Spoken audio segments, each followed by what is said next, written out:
I see Malcolm and Elise having an affair. It was evident from the first time we see Elise look at Malcolm, she wanted to give him the drawers. Tell me I'm lying, Jack.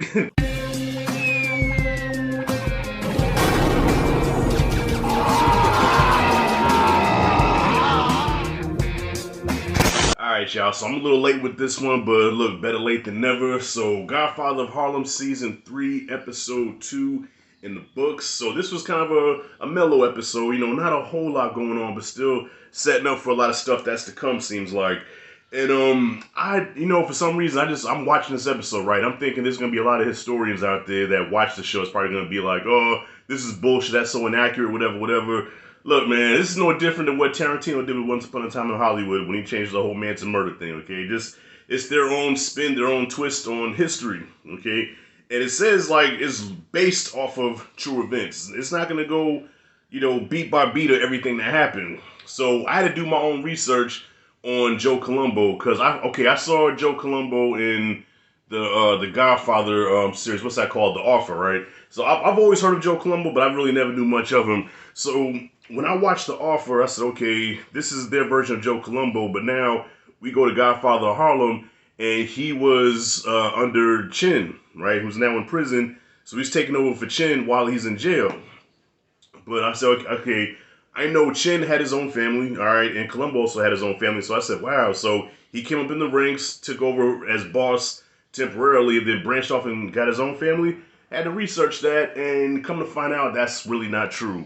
Colombo had his own family for a while, so the show kind of added him in there, I guess, is just a new villain to introduce now that Chin is in prison, to go head-to-head with Bumpy. And also from my research, I see that Bumpy and Colombo never really, at least it wasn't documented that they clashed.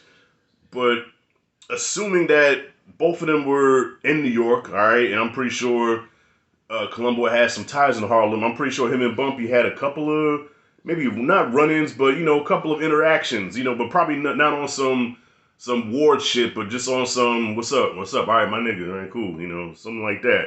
So, just doing my own research, it's okay, this is definitely far from the truth, but listen, I don't care, this show is entertaining since day one. I love this show. Forrest Whitaker's killing us, Bumpy Johnson, Vincent D'Onofrio was Chin, and now this new actor, I can't remember his name right now, but I will soon, as Joe Colombo, I think, is killing it. So everybody in the show is killing it. It's keeping me engaged, but I can just see people talking shit like, well, that's not true, and no, Joe Colombo never did that, and oh, this never happened, and that never happened. Look, man, it's entertainment.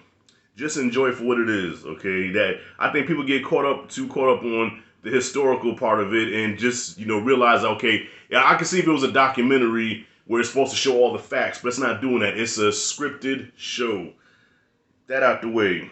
Bumpy Johnson is a very stubborn man. He is stubborn and hard-headed. Yo, once he got that first taste of being his own man and not have to answer to the Italians, yo, I guess it became addicting. Like, yo, I can't give that up. Mind you, Colombo, in all respect, he's been nothing but nice to Bumpy. Okay, he's been nothing but nice to him, making generous offers, or even Mammy is like, just think about it, man. The man's making you a good offer.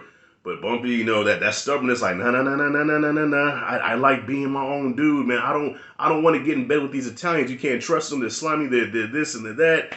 I don't want to do it.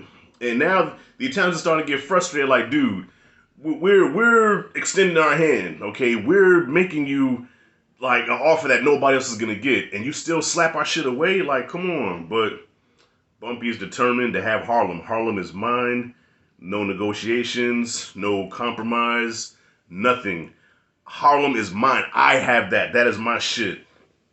But Colombo did cross the line where he got Mammy in his car, but still, he didn't roughhouse her or anything. He didn't forcibly put her in the car, but in a way, he did kind of like, hey, let me give you a ride, And if you know anything about mafia movies, when Italians are nice like that, that's their way of saying, get in the car, we're going to fuck you up. But come on, we'll give you a ride. Come on, we'll get you. You want a drink? All right, cool, It's just a nice way of saying if you don't comply, we're probably going to kill you.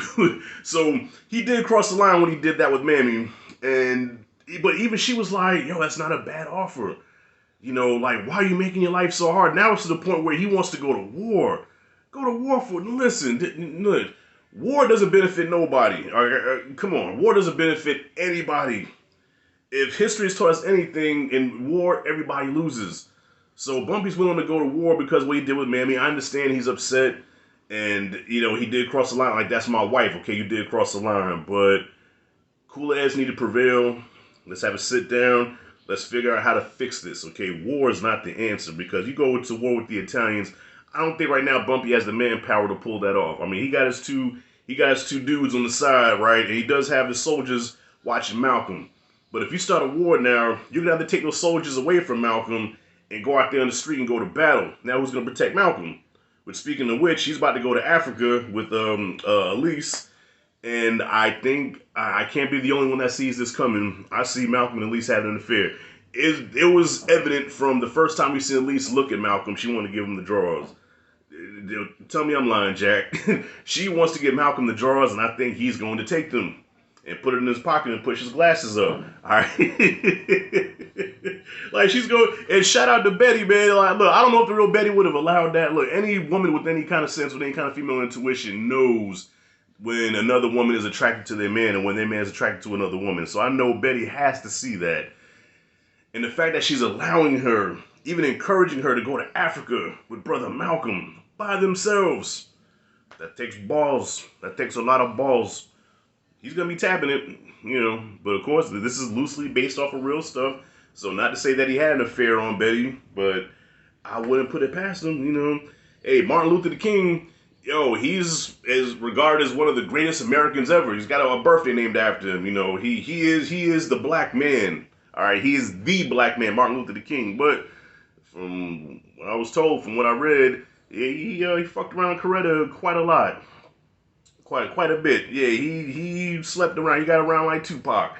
Not to take away from what the man did, you know. I mean, he ain't drug nobody or nothing like that. At least not that I know of. But he was tapping some ass. Besides Coretta. So yeah, I think we all see that coming a mile away. But yeah, like, I'm watching this episode, I'm like, yo, Bumpy, chill, nigga. All right, it's not that serious. No, he's like, oh, we're gonna go to war and kill that motherfucker, man. At the end of the day, I'm not in the drug game, but I watch enough of these drug shows to know right and wrong. You know what I mean? Drug etiquettes. All right. I don't know if I just created a term, but drug etiquettes. At the end of the day, everybody wants to feed their families. Everybody wants to make money. Everybody wants to have their own thing. Okay. There's gotta be a conversation that can be had where everybody's happy. Stop trying to pick up a gun, especially going to war with the Italians. Bro, you tripping. You are outmanned, outnumbered, and outclassed. You're not going to win this one, man.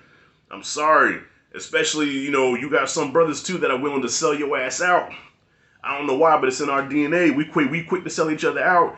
Once brothers, some of the brothers that's going to be down with Bumpy, once they see that they're outmatched by the Italians, they're going to go join the Italians. That's just what it is, man. You know. So anyways, y'all, this was a dope episode, man. Like I said, not real action-packed, not a lot going on, but still, it's setting some things up, it's planting some seeds, and Bumpy just needs to chill the fuck out. I understand you want a Harlem nigga, but look, yeah, you had that taste of power, but man, times are different. Chin is gone. There's a new sheriff in town. Trying to make it work with this dude, man. This dude's been nothing but nice to him, man. Just try to make it work out with the brother, all right? Stop trying to hold on to the old days, okay? If you watch The Wire, like Slim Charles said to Bodie, think about the old days. They the old days. You can't hold on to the glory days of Barksdale. Okay, Marlowe's the guy now. You have to work with this guy. You may not like it, but if you try to stay in this game, you got to do what you got to do. That's it, and that's all. So, yo, what y'all think about the episode? Comment freely below. If you like and dig this content, hit that like and subscribe, notification bell in the corner. This is Rashad G signing out. See you in the next video.